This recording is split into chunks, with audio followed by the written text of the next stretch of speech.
Hey guys, welcome to our YouTube channel. Today we are going to solve our Skillrack daily challenge using Python programming language. Before going to logic, if you didn't subscribe to our channel, then subscribe right now and make our work more meaningful.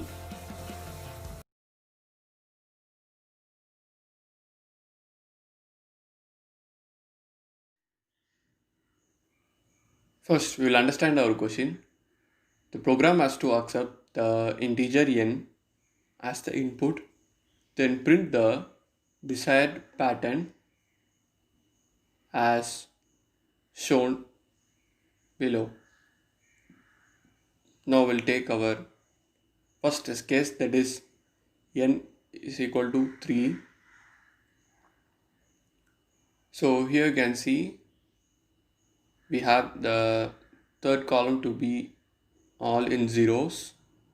Then also in the diagonals we have 0. Now if the n is equal to 5 means the last column will be zeros and the diagonals also in zeros. Now first we'll have the rows equal to 2 into n minus 1 and the columns equal to n, that is the nth column, that is last column, is full of zeros, right? So if the column is equal to n, or the column is equal to ABS absolute of n minus row plus 1. Now in this pattern, so this is the first row, so this is the second row, this is the third row, fourth row and fifth row.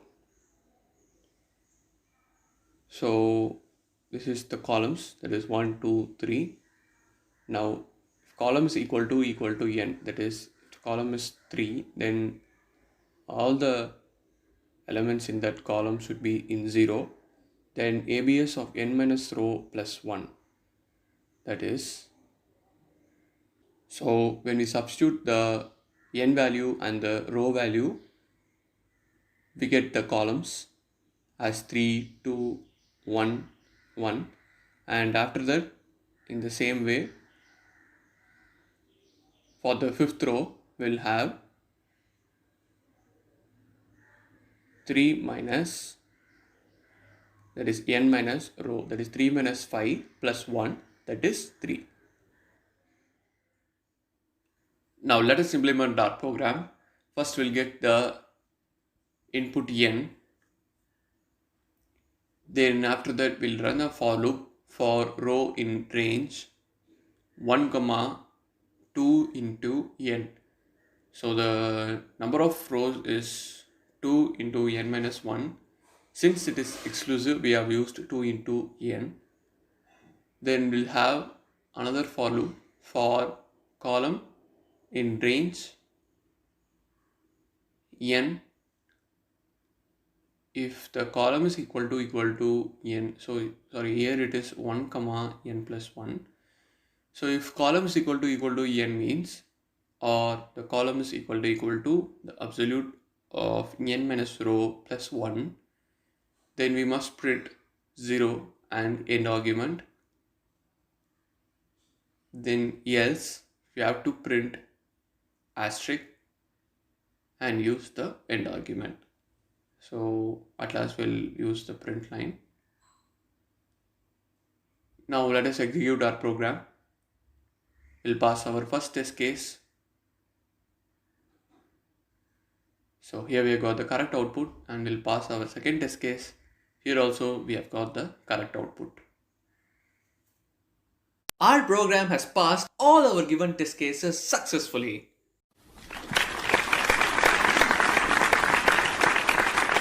Hope you guys understand. Thanks for watching. See you next video.